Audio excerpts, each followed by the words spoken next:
জাতির শ্রেষ্ঠ সন্তানদের শ্রদ্ধাভরে স্মরণ, রাষ্ট্রপতি প্রধান উপদেষ্টা শ্রদ্ধা, নতুন বাংলাদেশ গড়ার প্রত্যয়। জনগণের ইচ্ছা অনুযায়ী সরকার দ্রুত নির্বাচন দিবে, আশা মির্জা ফখরুলের। দেশ জুড়ে বাড়ছে শীতের তীব্রতা, চুয়াডাঙ্গায় মৃদু শৈত্যপ্রবাহ।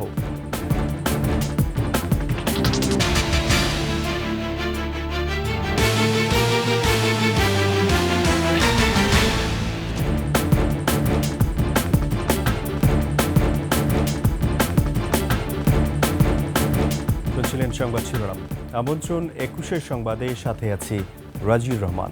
দর্শক, ২১ টেলিভিশনের সংবাদ একই সাথে সরাসরি দেখতে পাবেন আমাদের ফেসবুক পেজ www.facebook.com/2124 অনলাইনে।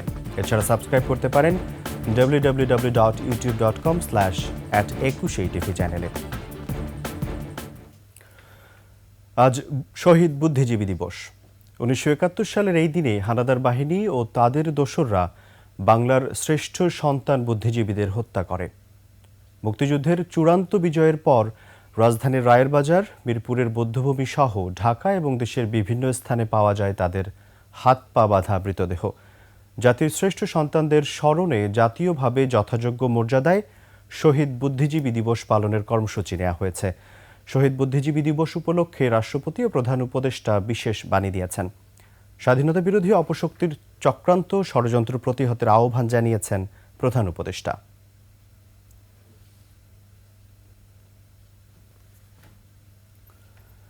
শহীদ বুদ্ধিজীবী দিবসে জাতির সূর্য সন্তানদের ফুল দিয়ে শ্রদ্ধা জানান রাষ্ট্রপতি মোহাম্মদ শাহাবুদ্দিন এবং অন্তর্বর্তী সরকারের প্রধান উপদেষ্টা অধ্যাপক ডক্টর মোহাম্মদ ইউনূস।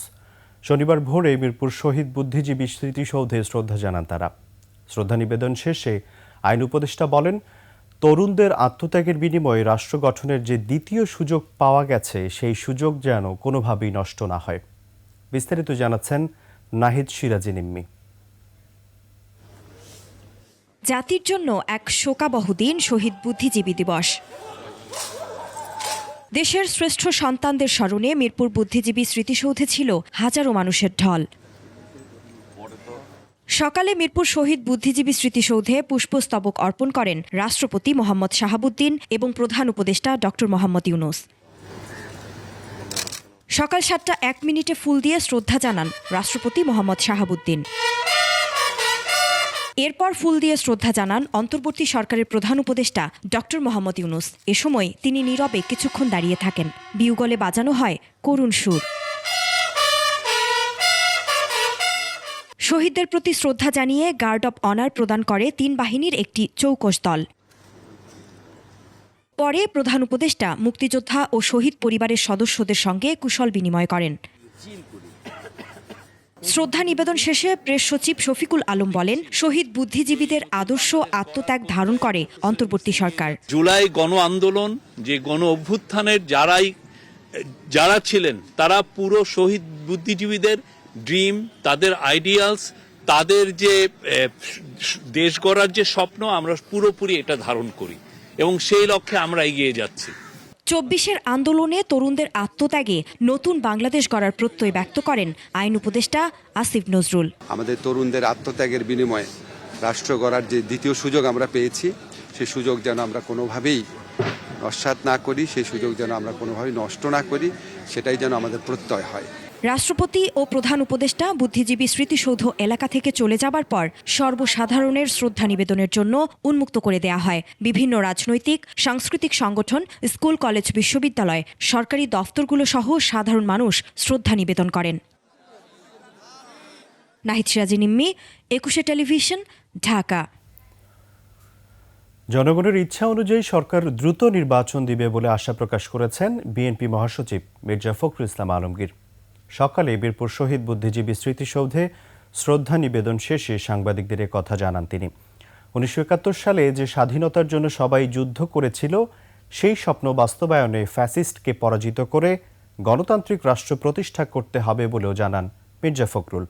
খুব দ্রুত জনগণের ইচ্ছা অনুযায়ী অবাধ সুষ্ঠু নির্বাচনের মাধ্যমে দেশ গণতান্ত্রিক সরকার পাবে বলেও মন্তব্য করেন তিনি। সত্যিকার অর্থেই একটি গণতান্ত্রিক রাষ্ট্র, একটি আধুনিক রাষ্ট্র একটি বৈষম্যহীন রাষ্ট্র আমরা প্রতিষ্ঠা করতে চাই। আমরা আশা করি খুব দ্রুত জনগণের ইচ্ছা অনুযায়ী একটি নির্বাচনের ব্যবস্থা হবে, অবাধ, সুষ্ঠু, নিরপেক্ষ নির্বাচন। অগ্রহায়ণের শেষ বেলায় শীতের তীব্রতায় কাঁপছে রাজধানী সহ সারা দেশ। দেশের উত্তরাঞ্চলের তাপমাত্রার পারদ নেমেছে 10-এর ঘরে। চুয়াডাঙ্গায় আজকে সর্বনিম্ন তাপমাত্রা 8.7। দেশের বিভিন্ন স্থানে আগামী কয়েকদিন তাপমাত্রা আরও কমবে বলে জানিয়েছে আবহাওয়া অধিদপ্তর। প্রতিনিধিদের সহায়তায় ডেস্ক রিপোর্ট। পঞ্চগড়ে শুরু হয়েছে মৃদু শৈত্যপ্রবাহ। রাতভর ঘন কুয়াশা, হিমেল বাতাস আর হাড় কাঁপানো শীতে নাস্তানাবুদ হয়ে পড়েছে উত্তরের জেলার জনজীবন। আজ ভোরে 9.4 ডিগ্রি সেলসিয়াস রেকর্ড করা হয়েছে তেঁতুলিয়া আবহাওয়া পর্যবেক্ষণ কেন্দ্রে। রাস্তাঘাট দেখা যায় না, কুয়াশা, প্রচন্ড শীতের কারণে আমরা খুব কষ্ট পাচ্ছি। বর্তমানে অনেক ঠান্ডা, যারা কর্মজীবী মানুষ তারা ঠান্ডার জন্য ঘর থেকে বের হতে পারছে না। বর্তমানে ছিন্নমূল মানুষ যেখানে সেখানে পড়ে আছে, তারা কষ্টে আছে। শীতে কাঁপছে উত্তরের জেলা গাইবান্ধা। এ অঞ্চলের জনজীবন অনেকটাই স্থবির। সূর্যের দেখা না পাওয়ায় এর তীব্রতা আরও বেড়েছে। বিশেষ করে গাইবান্ধার 3 নদীর চরাঞ্চলের অবস্থা কাহিল। কামারজানি, মোল্লারচর, কাপাসিয়া, বেলকা, হরিপুরের চরাঞ্চলবাসী খড়কুটো জ্বালিয়ে করছে শীত নিবারণ। এই শীতের জন্য দিন সেই গোসল বন্ধ করা যাচ্ছে না। মনে করেন যে কোনো রকমে কোনো গরু বাছুর নিয়ে খুব সমস্যার মধ্যে, গলি সেই গরু বাই করে পারছি না। কি অবস্থায় কাজ করবো ভাই, যে শীতের অবস্থা না, হাত পাও খালি কাঁপতেছে থরথরে। দক্ষিণ পশ্চিমাঞ্চলে দুদিনের মধ্যে শীত বাড়তে পারে বলে জানায় আবহাওয়া অফিস। শীতে কুয়াশার চাদরে ঢাকা পড়েছে কুমিল্লা। ঘন কুয়াশা আর উত্তরের হিমেল হাওয়ায় বাড়ছে শীতের তীব্রতা। বিপাকে পড়েছেন দিনমজুর, খেটে খাওয়া এবং ছিন্নমূল মানুষ। রাঙ্গামাটিতে গেল কয়েকদিন ধরে শীতের তীব্রতা বেড়েছে। শহরে তীব্রতা না থাকলেও গ্রাম অঞ্চলে শীতের তীব্রতা বেশি। এদিকে চুয়াডাঙ্গায় ঘন কুয়াশা ও কনকনে ঠান্ডায় বিপর্যস্ত জনজীবন। উত্তর থেকে বয়ে আসা কনকনে ঠান্ডা বাতাস শীতের তীব্রতা আরও কয়েক গুণ বাড়িয়ে দিয়েছে।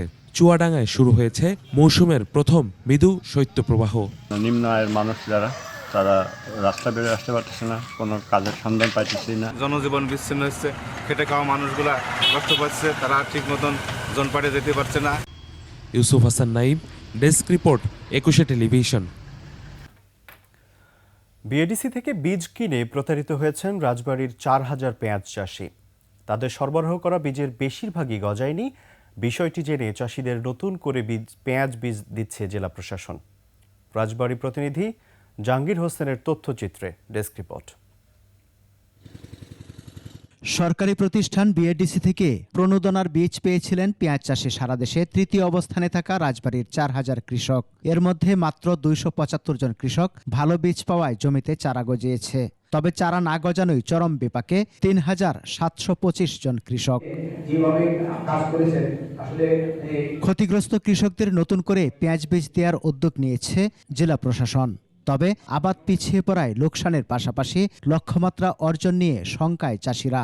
মনে করেন যে জ্বালায় নাই, তার পরিবর্তে আবার আজকে বিষে সারা, তাতে আমাদের আবার খরচা আরো 3000 লাগবে। বীজটা এখন নিয়ে আমরা চারা দেবো না, করবো বুনিয়ে দেবো, এটা ব্যাপার আছে।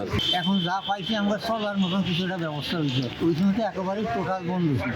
এরই মধ্যে পেঁয়াজ বীজ বিতরণ শুরু করেছে জেলা প্রশাসন। ফলন যাতে ভালো হয় সে বিষয়ে পরামর্শ দিচ্ছে কৃষি বিভাগ। 15 তারিখের মধ্যে যদি বীজ দিয়ে দেয়, এই মাসে 15 দিন, আগামী মাসে 1 মাস, 45 দিন সময় পাবে।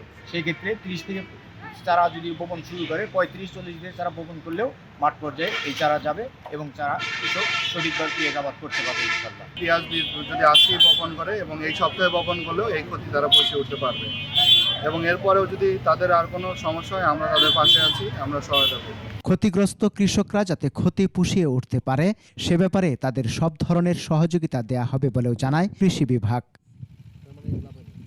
সমর ইসলাম, ডেস্ক রিপোর্ট, 21 টেলিভিশন। আবারও তরুণ তরুণীদের পদচারণায় মুখর হয়ে উঠেছে রাজশাহীর হাইটেক পার্ক। প্রায় 14,000 কর্মসংস্থানের লক্ষ্যে তৈরি এই পার্কে এখন কাজ করছেন প্রায় 400 জন। দেশি বিদেশি বিনিয়োগকারী আকৃষ্টের পাশাপাশি জ্ঞানভিত্তিক আইটি শিল্প প্রতিষ্ঠায় পার্কটি বিশেষ অবদান রাখবে বলে মনে করছেন উদ্যোক্তারা। রাজশাহী বিভাগীয় প্রতিনিধি বদরুল হাসান লিটনের তথ্য ও হাসান আল মবিনের ছবিতে ডেস্ক রিপোর্ট। কেউ সফটওয়্যার ডেভেলপ করছেন, কেউ কাজ করছেন ফাইলপত্র নিয়ে, আবার বিশ্বের নামি দামি সাইট রক্ষণাবেক্ষণের কাজে ব্যস্ত অনেকেই। এভাবে নতুন করে কর্মচঞ্চল হয়ে উঠেছে রাজশাহীর হাইটেক পার্ক। পার্কের কাজ শেষ হয়েছে এবছরের জুন মাসে। এর দুটি অংশ, একটি IT training and communication building, অপরটি সিলিকন টাওয়ার।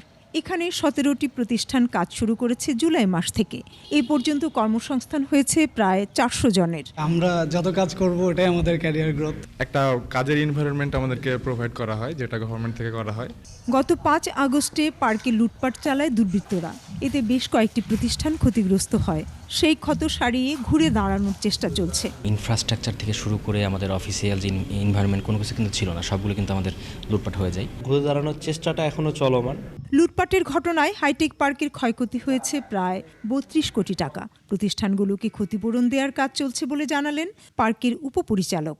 ওনাদের কাছ থেকে একটা আবেদন নিয়ে প্রত্যেকের কাছ থেকে সেই আবেদনপত্রটা আমরা আইসিটি মিনিস্ট্রিতে অগ্রাহ্য করেছি, যেন তারা ফাইন্যান্স ডিভিশনের কাছ থেকে সাপোর্ট নিয়ে আমাদের এই বিনিয়োগকারীদেরকে এই ক্ষতিপূরণের জন্য ব্যবস্থা করে। আগামী ফেব্রুয়ারির মধ্যে 1000 কর্মসংস্থানের সুযোগ তৈরি হবে বলে আশা করছেন এই কর্মকর্তা। ম্যাক্সিমাম জানুয়ারি ফেব্রুয়ারি এর ভিতরে আমরা চেষ্টা করব 1000-এর টার্গেট। অলরেডি যে সকল কোম্পানিগুলোকে আমরা অ্যালটমেন্ট দিয়েছিলাম, যারা কাজ শুরু করছে না তাদেরকে বাতিল করছে, আবার নতুন কোম্পানির আমরা দিচ্ছি। রাজশাহী নবীনগরের পদ্মাপাড়ে 31 একর জমির উপর 335 কোটি 51 লাখ টাকায় তৈরি করা হয়েছে হাইটেক পার্ক। কর্মসংস্থানের পাশাপাশি উদ্যোক্তাদের জন্য সুযোগ সৃষ্টি করে জাতীয় অর্থনীতিতে গুরুত্বপূর্ণ ভূমিকা রাখবে এই পার্ক, এমনটাই আশা করছেন সংশ্লিষ্টরা। Banushree Dolly, desk report, 21 television. শেষ করছে 21 সংবাদ। যাবার আগে সংবাদ শিরোনামগুলো আরও একবার। জাতির শ্রেষ্ঠ সন্তানদের শ্রদ্ধাভরে স্মরণ, রাষ্ট্রপতি প্রধান উপদেষ্টা শ্রদ্ধা, নতুন বাংলাদেশ গড়ার প্রত্যয়। জনগণের ইচ্ছা অনুযায়ী সরকার দ্রুত নির্বাচন দিবে, আশা মির্জা ফখরুলের।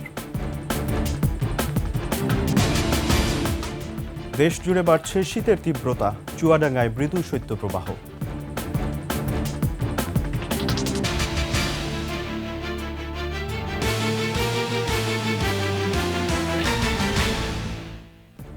সর্বশেষ সংবাদ জানতে ডায়াল করুন 2021 নম্বরে, আর ভিজিট করুন 21-tv.com এই ওয়েবসাইটে। এছাড়া ফেসবুকে ভিজিট করতে পারেন www.facebook.com/2124 অনলাইনে। এছাড়া সাবস্ক্রাইব করতে পারেন www.youtube.com/@21tv চ্যানেলে। এতক্ষণ সঙ্গে থাকার জন্য ধন্যবাদ। পরবর্তী সংবাদ দুপুর 1টায় দেখার আমন্ত্রণ রইল। 21-এর সাথে থাকুন।